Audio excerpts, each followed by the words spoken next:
Teatro, o podcast de Dona Maria II, com Mariana Oliveira. Nesta edição do Teatro, sentamo-nos para conversar com a Gisela Casimiro. É escritora e poeta. Já foi, aliás, uma das poetas vivas a passar no Clube dos Poetas Vivos deste teatro, em parceria com a Casa Fernando Pessoa. Atriz também, Gisela? Ou resistes à categoria? Eu resisto a isso. Recusas? Porque, não recuso, mas não sei se me posso considerar como tal, não é? Ou seja, ter feito teatro não é suficiente para se dizer que Exatamente, se é atriz. Exatamente. Como escrever não é suficiente para ser escritora. ou produzir arte talvez também não seja suficiente para ser artista. E depois vem essa pergunta, o que é que nós fizemos? O que é que... Depois temos de provar, não é? Sim. Parece que temos de provar que somos aquilo e somos alguma coisa de jeito. Mas eu acho que acaba por ser uma coisa bonita também ao mesmo tempo. Porque também mostra uma fé em nós que às vezes também vem de outras pessoas que nos querem bem e que conseguem ver o nosso valor nos nossos momentos mais obscuros.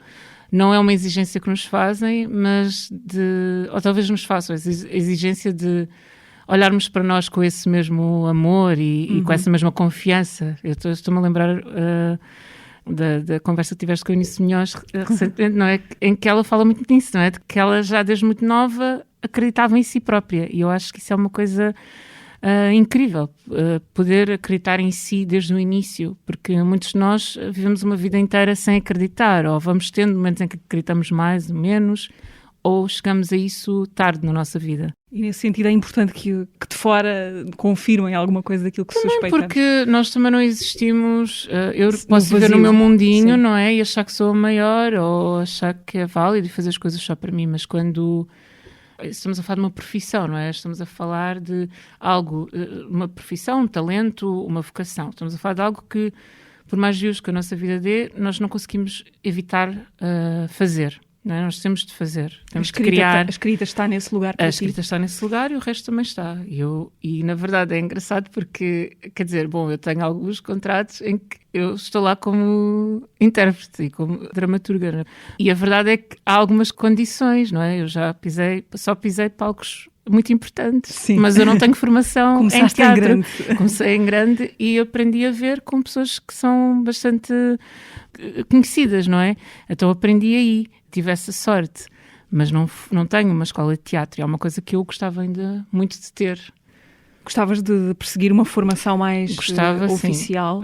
sim, porque formal, todas digamos as coisas assim. que eu faço, eu gostava de ter ter formações nessas áreas para poder crescer, mas não quer dizer que não as vá fazendo, de uma forma mais atabalhoada ou não, vou fazendo. Eu acho que quanto mais somos notados, mais exige esse compromisso também, não é? De servir aquilo que estamos a fazer de uma forma da qual nos possamos orgulhar.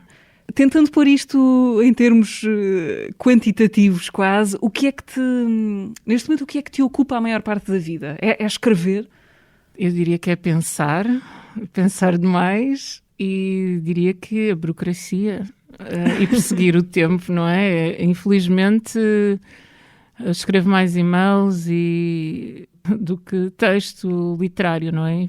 É uma coisa que eu estou a resolver, não é? E aquilo que eu tenho sentido em relação ao tempo, a minha relação com o tempo mudou muito nos últimos 2 anos e pouco, e eu tenho estado a tentar sarar essa ferida que essa mudança causou, de sentir sempre que estou sempre atrasada para tudo e que não consigo terminar as coisas que começo e que tenho tantas ideias, tenho tantas coisas e depois tenho reuniões tão importantes e tenho oportunidades tão boas e não consigo.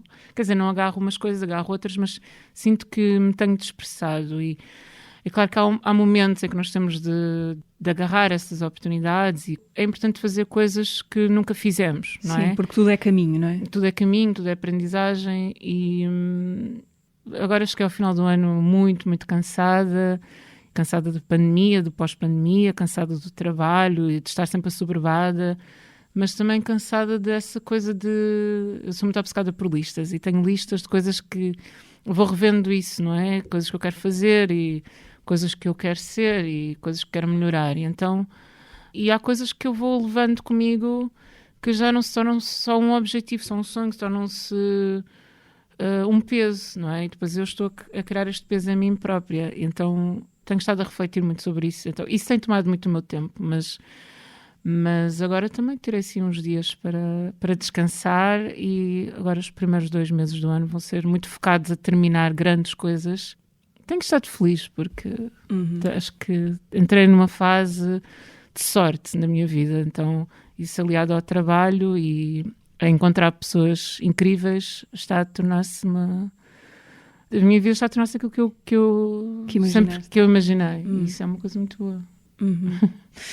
Dizias que a tua relação com o tempo mudou muito nestes últimos 2 anos. Porquê este período? O que é que aconteceu nos últimos 2 anos? Porque eu sempre tentei ser muito disciplinada e muito rigorosa com a gestão do tempo. O que aconteceu foi que eu, no último ano, eu acabei por tornar-me só exclusivamente artista, escritora. Antes Tinhas outro trabalho? Eu sempre fiz outro tipo de trabalhos, não é? Os chamados trabalhos para pagar a renda. Sim. E no último, ele teve muitas consequências para mim, em termos físicos e mentais, porque achei que conseguia trabalhar à noite e percebi que não consigo. Não é uma coisa boa para mim, não consigo. Eu sempre fui uma pessoa... Eu não trabalho de escritório, mas a questão é que tinha de trabalhar à noite, e trabalhei só à noite durante vários meses, depois turnos, e depois eu tinha insónias e eu não consigo dormir de dia assim dessa forma, então, sei lá, desregulou a maneira como eu como, desregulou o meu peso, desregulou uma série de coisas, e tentava fazer isso num trabalho de 40 horas por semana, que eu já não estava a conseguir fazer em 40 horas, eu de repente dava por mim sempre a ficar para trás, a ficar mais horas, então aquilo que era, se fosse serem 40 horas, eu já não fazia a pausa do almoço, eu já não fazia pausas, eu ficava a trabalhar depois da hora, eu começava a trabalhar antes da hora, e isto é um descontrole. E depois, claro que isso me tira a energia para tudo o resto, para as coisas que eu gosto de fazer. E, no entanto, eu acho que também aprendi bastante com isso. Aprendi definitivamente, não é? Porque são conclusões a que eu já tinha chegado há muito tempo. Obviamente que que era a altura já há bastante tempo de eu tentar só enveredar para uma vida artística, não fazer este outro tipo de coisas, porque a vida artística exige também muito, muito do nosso tempo, não é? E é um tempo muito mais aberto, mais... que não tem de ser sempre produtivo, não é? Não tem de ser sempre produtivo. Tem que ter ócio. Precisamos ter muito tempo a olhar para paredes e ver pessoas a passar numa praça e coisas assim do género, e estar em silêncio. Com a pandemia também, há um ano atrás, há 2 anos atrás. Já são 2. Estás a ver? Já são há 2. 2 anos atrás, eu já sentia muito um cansaço. Eu sentia uma vontade muito, muito grande de não ter solicitações e de recolhimento. Sentia muito essa necessidade. Depois também houve uma situação de luto, e depois eu pensei, eu vou fazer uma pequena viagem. Coincidiu tudo com o início do lockdown, do primeiro grande lockdown. Então já não fui a lado nenhum, então fiquei as minhas férias a tentar processar o mundo, mas depois voltei ao trabalho, a trabalhar em casa, passei muito tempo sozinha, sem ver ninguém, e tudo era muito difícil. Então, na verdade, poderia ter sido uma pausa, mas não foi, porque o outro trabalho ficou uma coisa muito mais intensa. Tomou conta da tua vida mais do que a empresa não é uma empresa portuguesa, e teve muito, muito sucesso e houve uma grande procura. Podes dizer que é uma empresa de quê? Era uma empresa... Era uma startup alemã com negócios nos Estados Unidos e na Austrália e vários países da Europa, de serviços de entrega de comida, mas não é como a Uber, ou seja, não é de coisas de restaurantes, são entregas em que há uma distribuidora que te entrega uma caixa com comida para tu fazeres comidas que tu escolheste que ias fazer. Pronto, e então é uma coisa para pessoas que não têm tempo para ir ao supermercado. Neste caso, pessoas que não podem sair de casa. Então a empresa teve assim um boom que só era esperado daqui a poucos anos, mas com a pandemia tornou-se uma coisa surreal. Então sobrecarregou muitas pessoas.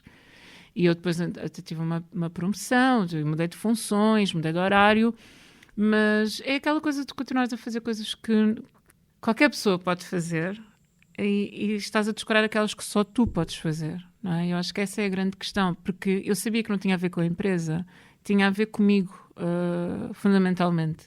E essa questão do tempo tem a ver com isso, porque eu já tive várias vezes 2 e 3 trabalhos e depois ainda tentava fazer as minhas coisinhas de escrita à parte, e então tinha aqueles horários muito rigorosos, então tinha de haver mesmo uma grande disciplina, porque a arte não era o principal da minha vida, era o resto. E isso é também a questão de estar em modo de sobrevivência. Então tu ficas muito tempo a fazer aquilo e as pessoas perguntam-te, mas como é que tu és capaz de fazer? Mas a verdade é que muitos de nós vivemos assim, em modo de sobrevivência, e demasiado tempo, é sempre mais tempo do que deveríamos. Mas eu conseguia fazer isso e aí era muito regrada com o meu tempo. Só que depois acho que é uma altura que o corpo também se recusa. E como é que têm sido estes meses de nova vida, não é? De certa maneira. Têm sido muito, muito bons. Eu demorei um tempinho a recuperar. Eu acho que às vezes ainda estou a recuperar, porque foi muito tempo de esforço e de aguentar. E isso também foi uma resolução que eu tomei, de parar com isso, não é? De estar em esforço, de fazer coisas em esforço, porque me comprometi. Ou idealmente não nos comprometeríamos, não é? Teríamos essa compreensão, mas queremos fazer as coisas e acreditamos que vamos fazer. Então, também nestes últimos tempos aprendi essa coisa do não. E não ter problemas com isso e sem culpa, largar Sim. essa culpa de dizer não e de estar sempre a justificar tudo. Gisela, a tua escrita, não sei se concordarás, mas pelo menos certa parte dela é uma escrita do cotidiano, de atenção às coisas do dia e do dia a dia. A escrita para ti é um modo permanente, ou seja, antes do ato físico de sentares a escrever. A recolha sensorial, para a escrita, é alguma coisa que está permanentemente ativada em ti? Eu acho que sim. Mesmo quando estás no escritório, estavas? Eu acho que sim, porque desde há muitos anos que qualquer trabalho que eu tenha tido me deu sempre material para a escrita, não é? Eu estou sempre a registar coisas de várias formas. Tomas notas? Tomo notas, gravo, fotografo. A minha irmã dizia sempre, tu devias ter lentes nos olhos, assim, automaticamente, porque estás sempre a fotografar tudo. E às vezes é isso, eu estava a pensar no Twitter, estava a falar com alguém a dizer, tu estás sempre no telemóvel, e eu assim, mas eu estou no telemóvel, mas é porque eu uso muito para tirar fotografias e para registar coisas. Deixa-me perceber, essa tua obsessão, não sei se é uma obsessão do registro, é no sentido de preservar o que passou ou no sentido mais de recolher aquilo que te pode servir para alimentar a tua criação? Eu acho que... eu preocupo-me com a questão da memória, não é? Mas eu acho que é importante valorizar o tempo em que nós vivemos. Muitas das coisas que eu registro são conversas que eu tive com pessoas que eu conheço, pessoas estranhas, e sempre que eu volto a isso, umas comovem, outras fazem-me rir, e aquilo para mim parece que não passa. Eu acho muito divertido isso, lembrar. Eu não sei o que é que vai acontecer daqui para a frente, eu não sei se eu vou ter sempre a memória que eu tenho. Eu tenho boa memória, mas também é importante nesse processo esquecer coisas, voltar a lembrar. Então é um registro, porque eu, na verdade, tenho poucas fotografias da minha vida até uma certa idade. Então acho que é também eu poder fazer esse reconhecimento, não é? Voltar a mim, voltar a essas pessoas, a essas vivências. Tomares tu agora as rédeas do registro. Sim, mas porque eu acho que há beleza nisso, eu acho que há beleza no dia-a-dia. E é um bocado isso que eu tento... Algumas coisas são-me oferecidas, não é? Claro que eu aproveito, então eu escrevo. Há tantas boas histórias, não é? O mundo é o melhor contador de histórias que existe. Basta que andemos dispostos a ouvir a narração. E às vezes eu não quero ouvir, e às vezes eu também quero estar tranquila, mas elas batem-me à porta, então... Tu já tens dito que deves ter um magnetismo qualquer para que as histórias venham ao teu encontro. Histórias como o quê, por exemplo? O que é que tu percebes que acontece contigo que não acontece com a maioria das pessoas? Acontecem muitas coisas que eu... Agora eu não tenho partilhado, porque queria fechar isso. Partilhei durante muitos anos no meu Facebook coisas que me aconteciam em trabalhos que eu tive, de vendas porta a porta e afins, e depois outras coisas, simplesmente. Lembro-me assim de trabalhar entre campos e também, pronto, estava lá, porque eu andei na Nova, e ir a um café e havia lá uma rapariga, por acaso não era uma rapariga negra, que ela fazia uma coisa, ela atendia-me sempre muito bem, ela era muito simpática e eu pagava e ela, eu da altura comecei a reparar que ela me devolvia o mesmo que eu tinha pago, ou seja, o que eu lhe tinha dado, mas trocado. Sim. Ou seja, eu não pagava, no fundo. A da altura comecei a reparar nisto, porque eu primeiro não contava. E de repente comecei a perceber isto. E eu disse, mas isto é problemático, isto vai dar problemas, quer dizer, porque ela está aqui a pagar no fundo os meus lanches. E ela disse que não era um erro, não é? Exatamente, a da altura eu percebi que não era um erro. E ela disse que era porque eu lhe lembrava muito a irmã dela. Uau. E eu fiquei assim, ok, pronto. Essa história é mas maravilhosa. durou assim algum tempo, mas não muito, porque eu depois já me sentia, já ia lá, já não queria ser atendida por ela, porque isto depois cria problemas, não é? Sim. Essa história é maravilhosa, sobretudo porque ela o fazia sem ser notada, não é? Sem ser notada e, pronto, sem ser notada nem Sim. por mim, nem porque ela trabalhava. Enfim. A poesia, Gisela, temos falado de escrita em sentido mais geral, mas gostava de perceber se a poesia também está para ti nesse lugar do cotidiano ou se vem de algum outro sítio mais cerebral. Estar no cotidiano, não sei se pode haver só uma coisa puramente emocional, não é? Acho que o cerebral também tem de estar lá. Eu não sei se alguém é só coração ou só cérebro. Já que chegamos à poesia, queres dizer-nos, Gisela, como é que um poema se pode tornar num caso de polícia? Queres contar a história que começa com esta premissa um bocadinho bizarra? Pois, eu gostava de não ter essa história para contar e gostava também de não... Eu acho que ela já tomou 1 ano da minha vida e que isso é suficiente. Era uma ideia que eu já tinha tido, na verdade, e depois, mas que não tinha concretizado e no final de 2019 a Ana Cristina Cachola convidou-me para fazer uma exposição. Ela queria iniciar, enquanto curadora independente, um ciclo chamado Querela, de exposições, todas elas artistas mulheres, e queria que eu fosse a primeira artista, e claro, isto deixou-me logo muito nervosa e ansiosa, e ficou para março. Decidimos fazer isto em março. 2020, não é? De 2020. O mês do ano em que aconteceu incrível, tudo isto. Eu achei que, a estética seria... A questão aqui seria ter 2 peças de som. Uma que é o Aviso, que também fala de racismo e que estaria no início da galeria, que é o armário, ali na Estrela. E tinha textos editados e textos inéditos. E eles estavam, quer nessa peça de som, quer espalhados pela galeria, em forma de cartaz. E numa das paredes fizemos essa repetição do Quando For Grande. O poema chama-se Quando For Grande. Quando For Grande, exatamente. E fala, vamos resumir assim muito, de violência policial, mas e racismo, não, exatamente. E racismo, mas não de forma, ou seja, não meias não no ninguém. meio, exato, não no meio nenhuma força policial, de nenhum país, nenhum agente da polícia, nenhuma situação específica. E pronto, e decidi que queria que a exposição começasse fora de portas e que fossem colados cartazes com esse poema por aí.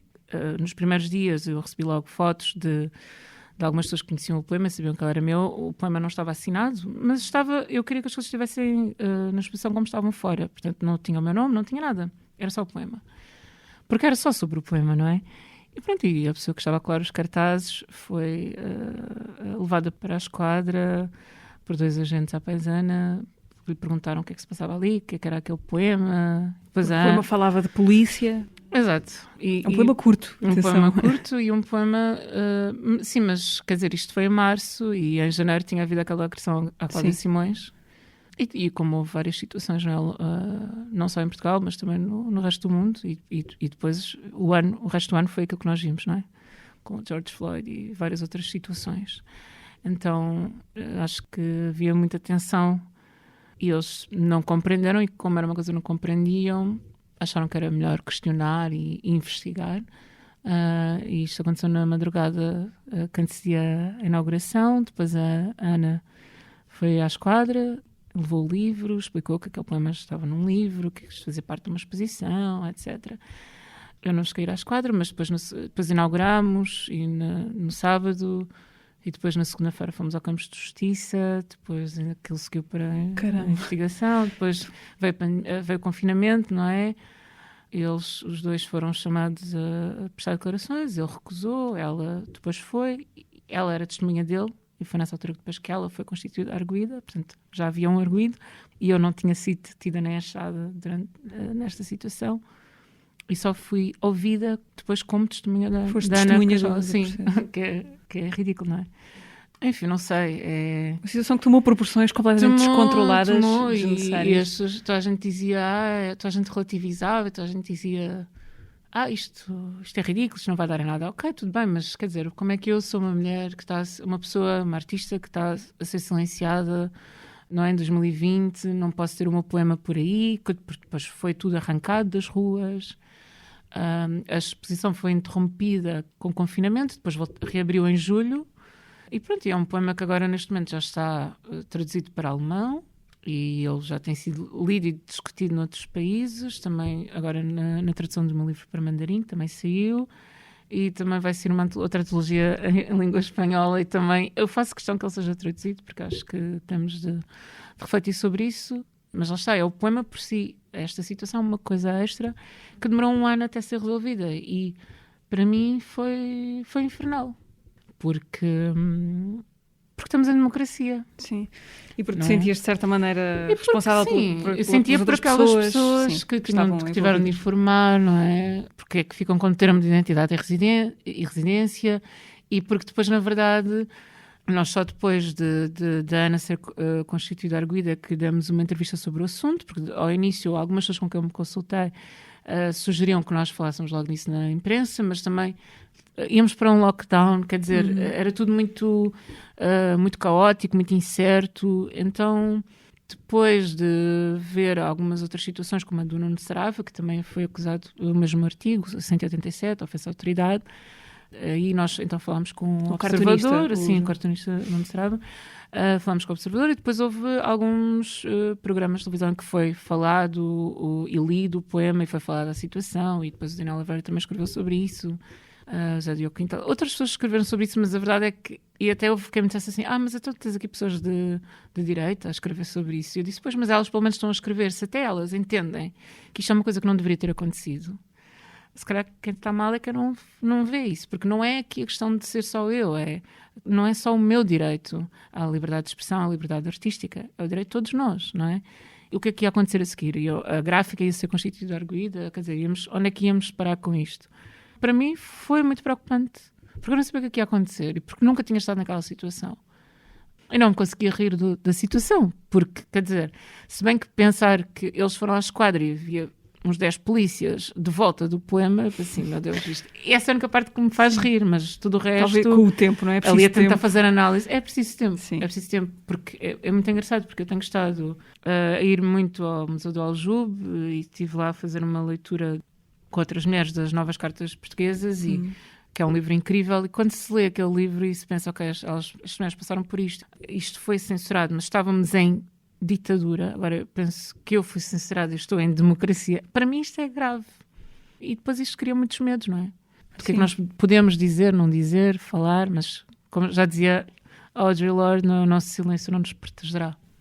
Se pusermos de parte esse pesadelo burocrático em que tu e as pessoas à tua volta se viram envolvidas, mas faz-nos pensar que um poema dentro de uma galeria, o mesmo poema dentro da galeria, ou nas ruas, ou num livro, é diferente. Não é? São habitats diferentes que o tornam uma matéria diferente, quase. Onde é que precisamos mais dos poemas? Na galeria, nos livros? Nas ruas? O poema na galeria não vai fazer nada por ninguém, não vai mudar. Claro que pode estar lá e pode tocar alguém, mas por si só ele não muda nada, não é? A questão é que eu acho que, na verdade, sem saber, eu acabei por fazer uma coisa que depois se tornou fundamental, que é quando eu ponho um poema na rua e depois há uma pandemia e tudo está fechado, as galerias estão fechadas, os museus estão fechados, as bibliotecas tudo estava fechado. Então, mas eu acho que esta coisa de as ruas estarem sempre abertas, nós podemos recorrer às ruas, e era uma exposição para ler, não era tanto, não era como um Leminski ou uma Anna Atterley, eu não estava a fazer formas com poesia o visual, texto, sim. Era só o texto em si. Portanto, neste momento em que não podemos tocar em nada, ou temos de tocar com muitos cuidados, e na verdade ali na exposição que nós fizemos, sem saber, foi isso. Foi uma exposição que é perfeitamente contemporânea, porque estava ali tudo. E para os tempos Covid, sim. Exatamente. Mas a questão da rua, voltar sempre à rua, acho isso importante. Gisela, tens um primeiro livro de poesia, O Erosão, publicado em 2018. Sim. O que é que podes dizer sobre o que é que vai haver a seguir? O que é que vai haver a seguir? Bom, vai haver outro que, na verdade, ele já está muito avançado, mas eu não o dei como concluído ainda. Apercebi-me de que há outras coisas que eu quero incluir. Tenho gostado de tentar também entender com algumas autoras que eu tenho vindo a conhecer agora, a Aline Beck, a brasileira, a Kate Baer, outras formas também, de coisas que eu acho, na verdade, que eu sempre achei que eram poesia, mas que eu acho que tradicionalmente se torce o nariz um bocadinho. Não é porque é uma coisa muito... Não é? Não sou... Aqui não estou a inventar nada, mas é coisas que são válidas, formas de escrita que eu acho que podem estar num livro de poesia sem ser uma coisa tão rígida. Saber incluir as nossas formas de comunicação atuais. Às vezes dizem-se coisas muito bonitas nas redes sociais, não é só comentários horríveis. Sim, sim. A destilar ódio. Isso é curioso. E portanto, são formas efêmeras que... Onde é que isso vai ficar guardado? Não é? Exatamente, sim. Porque, quer dizer, nós achamos que tudo está guardado na internet, mas depois Mas eu acho que é preciso ainda preservar estas outras formas de preservação. Então sim, virá esse livro e virão outros de crónicas e que já estão também para sair há muito tempo e virão mais exposições, não é? Agora também tenho estado a escrever textos para exposições e para museus. E o contrato que assinaste como dramaturga? Podes dizer para que foi? Sim, é para um espetáculo. Fui convidada pela Cristina Carvalhal e pela Raquel André, um projeto chamado Set the Table, que é feito por mulheres, sobre mulheres, com mulheres. É um processo longo, é uma coisa que eu também nunca tinha feito, nunca tinha estado neste lado, desde raiz da criação. Ok. É giro. 2022 vai ser o ano para ti, à partida, com tanta coisa. É engraçado porque ultimamente todos os anos tem sido o ano. Eu sinto-me mesmo feliz. Hoje lembrei-me, estava a tentar mais ou menos preparar-me para vir aqui. Eu, no fim do ano, eu gosto sempre de ler o Basho, porque ele tem muitos poemas sobre o fim do ano.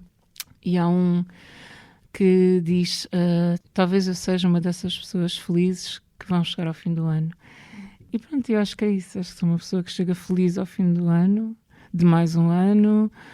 Estou num momento bom e acho que encontrei também as pessoas certas, porque acho que isso é muito importante. Eu queria falar-te de outra coisa que resultou deste ano de 2021. Em abril de 2021 nasceu a UNA, a União Negra das Artes, um coletivo que reúne artistas negros a trabalhar em Portugal, com o propósito, entre outros, de trabalhar para a representatividade negra no setor artístico português. Tu fazes parte da UNA. Como nasce a associação? Como é que se começa a juntar este grupo de artistas com percursos muito diversos, mas que se encontram neste lugar comum, não é? O de serem homens e mulheres negras a trabalhar no setor artístico em Portugal? A UNA nasce de uma lacuna, não é? Também. Nós queríamos representatividade, então para isso temos nós também de nos representar, que é melhor do que nós para nos representarmos, para nos conhecermos, para nos mapearmos enquanto artistas, para podermos colaborar, para podermos também criar pressões necessárias, não é? Pressões que levam a mudanças concretas no panorama artístico em Portugal e tentar acompanhar o que se passa também noutros ambientes artísticos. E a UNA tem desde atores, a modelos, cantores, produtores, curadores, etc., escritores, bailarinos, intérpretes.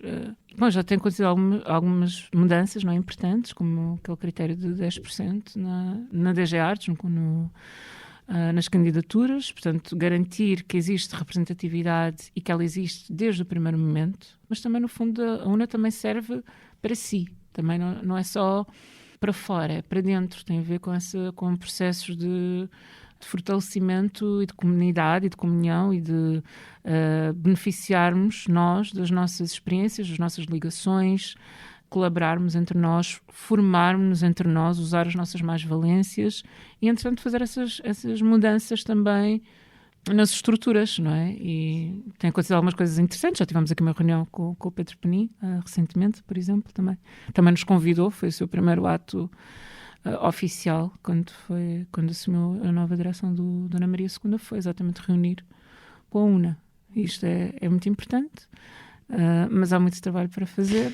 Sim, a ti parece-te que a luta antirracista nas instituições é uma questão, sobretudo, de forçar a mudança de leis também, ou o problema não está nas leis propriamente, mas nos hábitos, enfim, nas escolhas e nas invisibilizações que acontecem dentro dos limites da lei ou das regras? As leis não aparecem sozinhas, não é? E elas, da maneira como estão, servem a muita gente. Servem a branquitude universal, neutra, não é? E depois há outras realidades. E quando nós lutamos pelos nossos direitos na UNA, consequentemente estamos a lutar por outra... que seja uma luta interseccional, não é? Senão também não interessa. Então temos também de pensar noutro tipo de artistas e que têm lutas que são diferentes, mas são paralelas às nossas, não é? E, portanto, nós tentamos estar em diálogo também com essas pessoas dentro do movimento ou dos movimentos. É um mundo muito exigente e é uma condição muito exigente, não é? Mas estamos cá para fazer essa luta. Gisela, como eu disse no início, tu estiveste no Clube dos Poetas Vivos em novembro de 2021. Quem não esteve pode agora estar em diferido, se quiser, porque através do podcast do Clube dos Poetas Vivos, onde é possível ouvir o registro dessa sessão. Queria perguntar-te qual é a tua história com o Dona Maria II, além de já teres sido e continuares a ser, não é? Uma poeta viva deste teatro. Sim, bom, a minha história é uma história de amor. A minha história com a Dona Maria é uma história de amor, porque eu já tive... Quem é que deu o primeiro passo? Não sei, é um lugar em que eu sou muito feliz, é um lugar em que eu me comovo, é um lugar em que eu aprendo muito, em que fiz grandes amizades e foi um lugar onde eu vim muitas vezes ao domingo para curar mágoas e para passar o tempo e para me distrair. E é isso, e vim muitas vezes ao Clube dos Poetas Vivos, presencialmente e online. Bom, participei uma vez no By Heart, foi a única vez que eu... não foi a primeira vez, não foi a única vez que eu pisei este palco. Não, a Teresa Coutinho convidou-me quando foi o lançamento de temporada, aqui há 2 anos, quase 3, para apresentar o clube e falar sobre como é que, porque é que eu viria ao teatro e porque é que eu viria ao clube, porque é uma grande responsabilidade. Eu não sabia que era uma coisa tão pomposa, com o Ministro da Cultura, com tanta gente. Foi aquela apresentação de temporada em que havia muita gente em que nós no temos de ficar 2 horas no palco. Sim. E eu não sabia que era aquilo. Eu penso assim, bom, vou levar um livro de poemas e então trouxe do Barahona e queria ler um poema, mas eu estava muito nervosa, ainda por cima tínhamos de ensaiar. Eu no ensaio não sabia, parecia que não sabia falar, enganei-me, estava muito nervosa. Depois eu vi que estava aquela gente toda e nós temos que ficar sentados. Isto é horrível. Sentados no palco. Sentada no palco durante 2 horas com toda a gente do teatro a olhar para nós. É horrível. E depois vi que estava o Miguelinho Loureiro e eu gosto muito das coisas que ele escreve, aquela loucura toda. E eu fiquei, então aí eu já não consegui, eu fiquei ainda mais nervosa. Eu pensava assim, Teresa, eu vou-te matar, que isto não se faz, isto é terrível. Ela a acenar-me toda sorridente, eu, Teresa, o que é que me fizeste? Eu não sabia que isto era assim. Só que não sei o que é que eu pensei, mas não era aquilo. E pronto, e tudo também foi engraçado, porque quando vim ao teatro a primeira vez, desde que começou a pandemia, foi para ver o By Heart, que eu ainda não tinha tido a oportunidade de ver. E então eu sabia que queria participar, tinha amigos que já tinham participado e com quem eu também já fiz teatro, então pronto, vim também, foi assim, aquela experiência. E depois no fim enganei-me, estraguei tudo, porque eu em vez de ler, eu enganei-me e disse mal, e não me estava a lembrar em vez de estar a ler a minha hóstia, não sei, tentei decorar e enganei. Pensei, bom, já estraguei isto aqui ao Tiago. Aposto que aposto que foi engraçado, mas também foi assim. Mas olha, isso é outra história que eu te posso contar. Porquê? Porque nesse dia também estava aqui o Marcelo Rebelo de Sousa. E o que é que tinha acontecido? Eu morava na Ajuda, eu morei 1 ano e meio na Ajuda e ao pé da minha casa, uma churrasqueira muito conhecida ali na zona, e um dia eu fui lá com a minha melhor amiga e eu disse, olha, vamos ali à churrasqueira, porque eu vinha aqui com o meu ex-namorado, que também morava ali, e agora quero construir memórias novas, vamos lá aqui limpar a aura do sítio, vamos aqui à churrasqueira, tudo muito bem.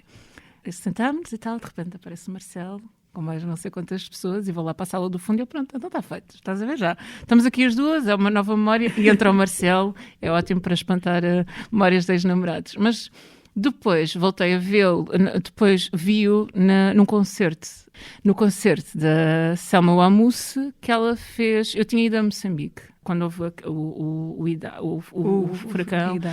Ela deu um concerto em solidariedade, eu fui ao concerto. E no intervalo encontrei o Anson, que é um designer e super influencer, e o Anson disse, eu vou ali, quero ali tirar uma selfie quero tirar uma selfie. Eu disse, então eu vou contigo, Anson, é cedo nem é tarde, vamos os dois. Só que eu tinha estado a tirar fotos antes e tinha o temporizador ligado, e eu esqueci-me disso. Então, estamos ali os dois, ele já tinha tirado, foi a sua vida, o Anson, e eu estou ali com o Marcelo Rebelo de Sousa.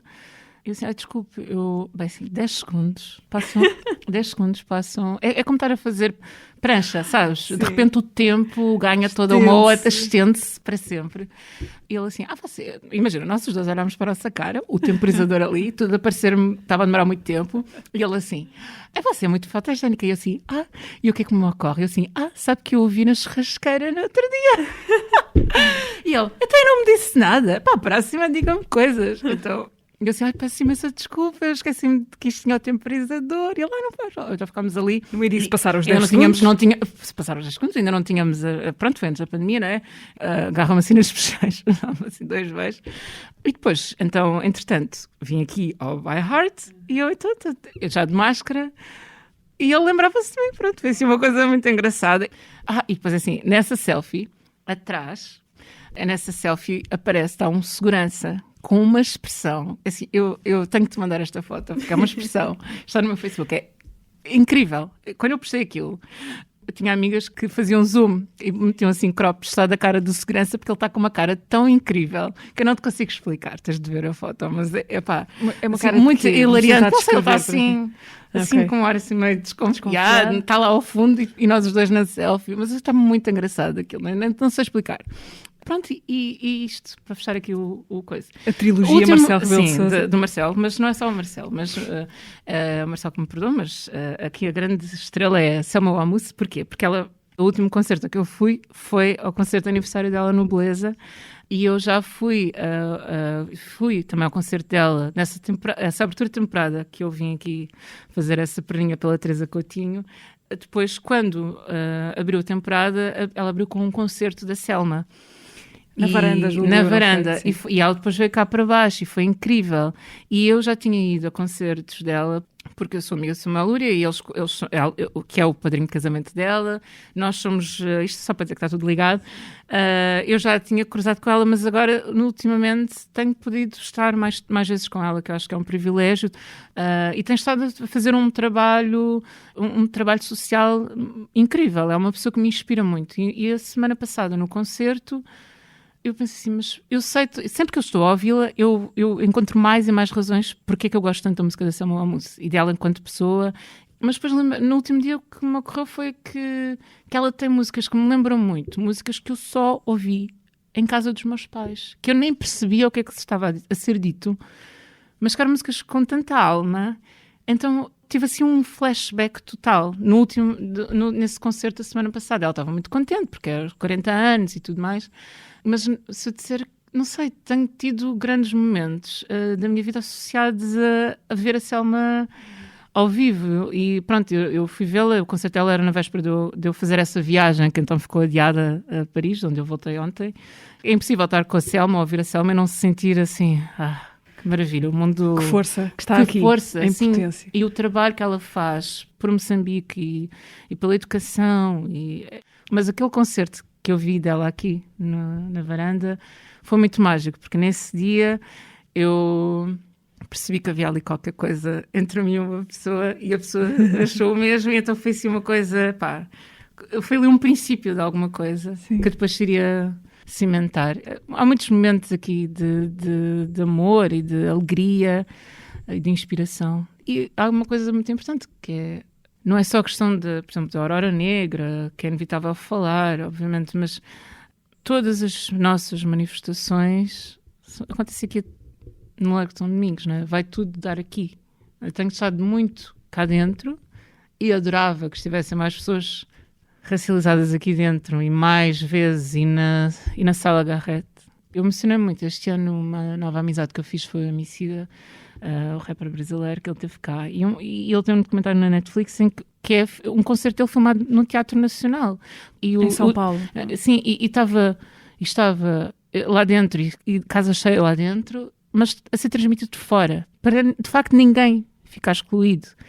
E pronto, e nós temos falado muito, eu e ele, e penso, pá, é isto. Quanto mais eu venho aqui, mais me ocorre que é isto que anda a acontecer. Houve agora no São Luís uma gala da Bantu Man, que é uma plataforma de mídia negra, e eles fizeram lá uma gala e eu pensei, que bom. Há um momento de celebração, em parceria com a EGA, com um momento de celebração da negritude neste lugar, que é um lugar tão importante. Eu não pude ir à gala, mas que é tão feliz por isso. Mas eu gostava que isto não fossem apontamentos. Sim, eu gostava que deixasse de ser assunto. Exatamente, eu gostava que deixasse de ser assunto. Eu gostava que fosse uma coisa que as pessoas se sentissem bem nesses lugares, se sentissem convidadas, se sentissem em casa, literalmente. É necessário mudar as estruturas, mas mudar em todos os lugares. Nós não nos contentamos só com quem está em palco. Há muitas outras funções, há muitos outros lugares em que é preciso acessibilidade, representatividade e justiça, não é? No fundo. Gisela, eu gostava de te pedir que nos levasses a conhecer a viagem da tua vida, uma parte dela, pelo menos. Tu nasceste na Guiné-Bissau, mas vens muito cedo, não é? Muito pequenina para Portugal. Tinhas quantos anos quando vieste? Tinha 3, quase 4. E nunca mais lá voltei, e por acaso é engraçado que hoje tomei essa decisão de que iria lá. É assim, a decisão está tomada, mas agora percebi o timing de quando é que eu vou. Quero lá voltar, sempre quis.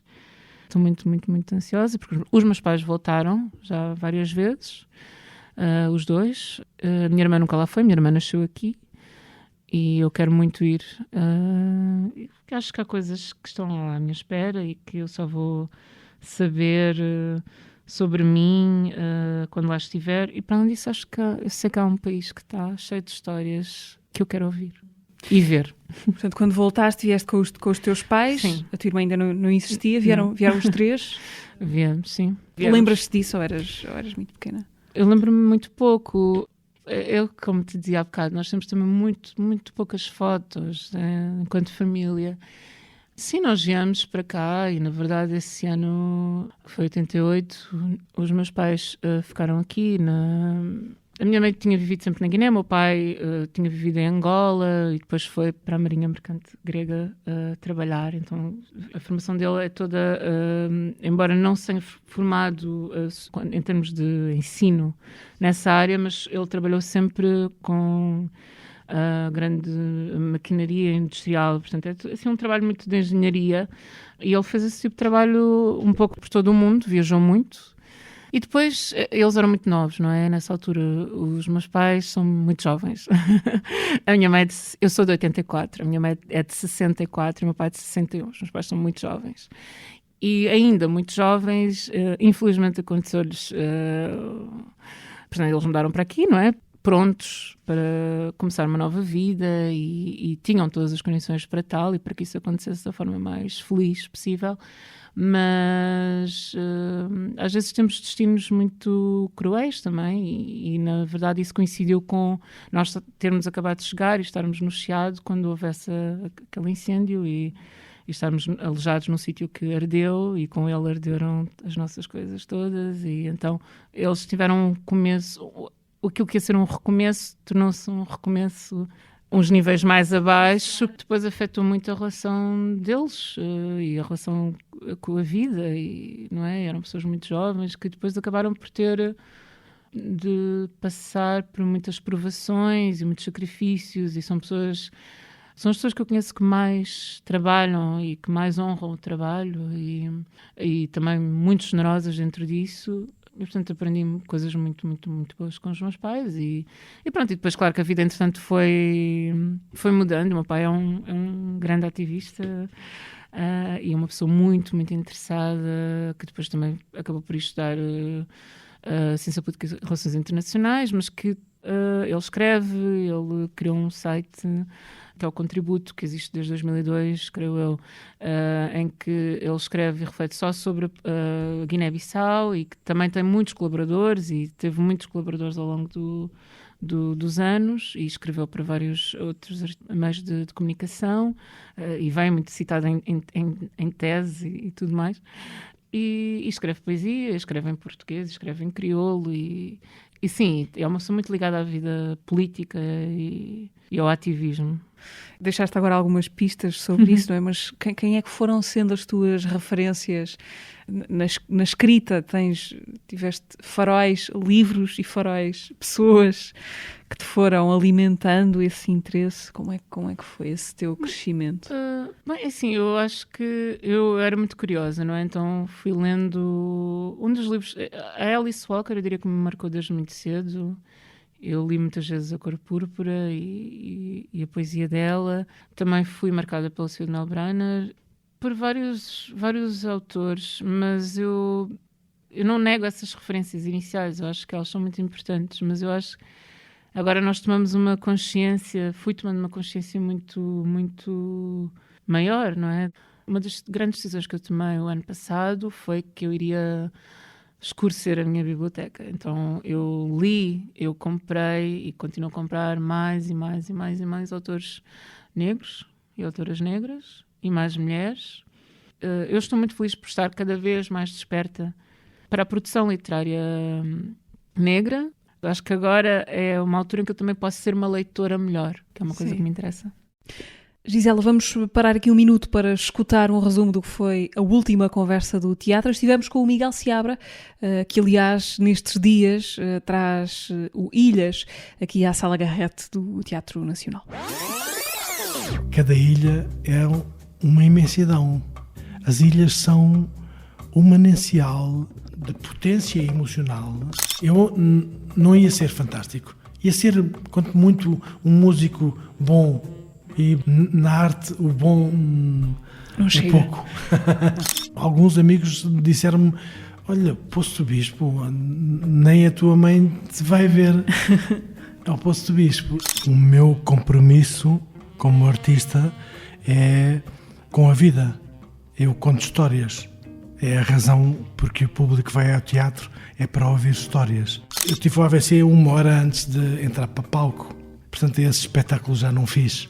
Primeiro, não tenho medo da morte. Eu acredito na reencarnação, que nós vimos cá e cá voltaremos. Parte do meu dia dedico, consciente e inconscientemente, a preparar-me para morrer. Recortes da conversa que tivemos no teatro passado com o Miguel Seabra. Gisela, gostava que ouvisses a pergunta que tem para te fazer alguém que estou muito curiosa com isso. Porque eu penso assim, mas quem é aquela? Quem é que será? Quem será? Ora bem, é a Lia Pereira, jornalista da Blitz. A Lia Pereira, uau! Aqui na qualidade de tua amiga, penso eu. Liazinha. Então cá vai. Olá, Gisela. Envio-te aqui uma pergunta, a convite ou a sugestão da Mariana, e então, depois de muito pensar, não cheguei a nenhuma pergunta muito brilhante, é apenas: qual o teu conto favorito da Clarice Lispector? Espero que estejas bem e mando para todos um grande beijinho. Até breve. Ai, que pergunta difícil. Lia, nem te vou responder. Que engraçado. Não, olha, nem te sei dizer agora, porque por acaso eu não volto à Clarice há muito tempo. O ano passado foi o centenário, 10 de dezembro, não é? Mas tiveste a tua fase Clarice? Tive, mas sabes que é engraçado porque uma vez eu escrevi um texto e ela disse: isto lembra-me um texto da Clarice Lispector, depois mandou-me, e eu por acaso estive agora numa exposição que me lembrou um bocadinho isso. Mas olha, eu por acaso também pensei muito na Lia hoje, porque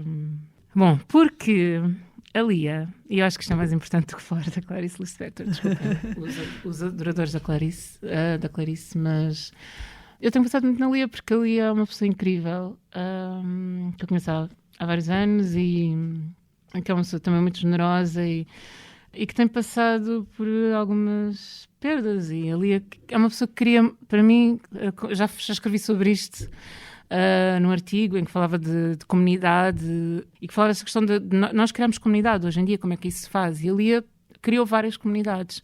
Ela tinha um Tumblr que era o Corta-Unhas, Sim. que era em que as pessoas enviavam fotos, pessoas a cortar as unhas em público. E até falava nisso porque a Selma também conhecia esse que elas também são amigas, e a Selma conhecia esse Tumblr e até dizia, pá, tenho saudades daquilo. E eu agora fui a uma exposição no Pompidou e está lá uma coisa que parecia tirada do Corta-Unhas, mas eu não vou dizer porque é horrível.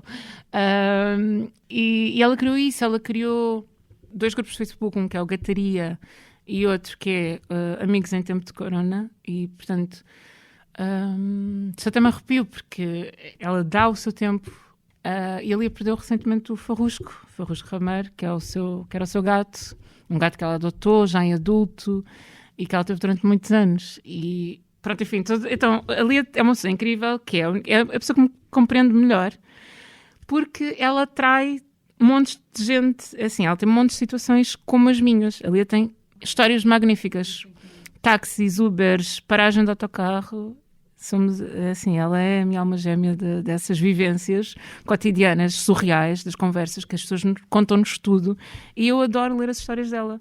É uma pessoa que perdeu muito este ano. Ela teve 2 grandes perdas e continua a ser uma pessoa super generosa, uma pessoa tranquila, uma pessoa... Lia, tenho saudades tuas. Acertei a pedir... Exato, então se ela depois ouvir... Eu estava muito curiosa, eu estava a pensar assim, a quem é que ela vai pedir? E não estava à espera. Mas então acertei. Acertaste, mas é isso. Estou aqui não é para estar aqui a revelar a vida dela, mas é porque quem a conhece é uma pessoa mesmo marcante. E por isso é que eu estou a falar dali há 2 horas.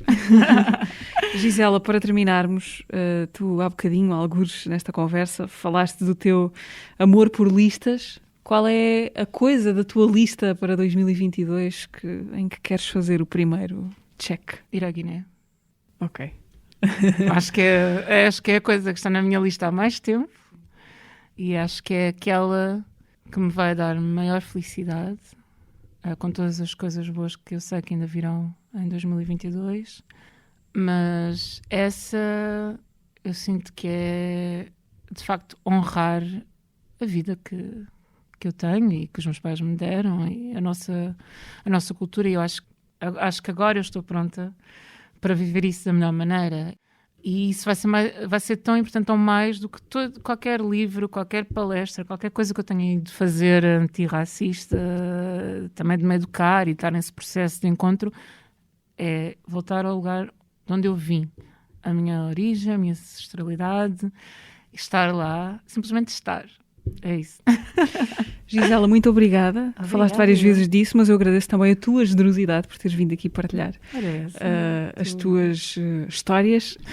Muito obrigada por teres vindo ao teatro. O podcast do Teatro Nacional Dona Maria II regressa daqui a 15 dias. Nova conversa com a gente que vai fazendo nas suas várias frentes e fachadas também o presente e o passado deste teatro. Encontram-nos no Spotify, YouTube, SoundCloud, Apple e Google Podcasts. Até lá.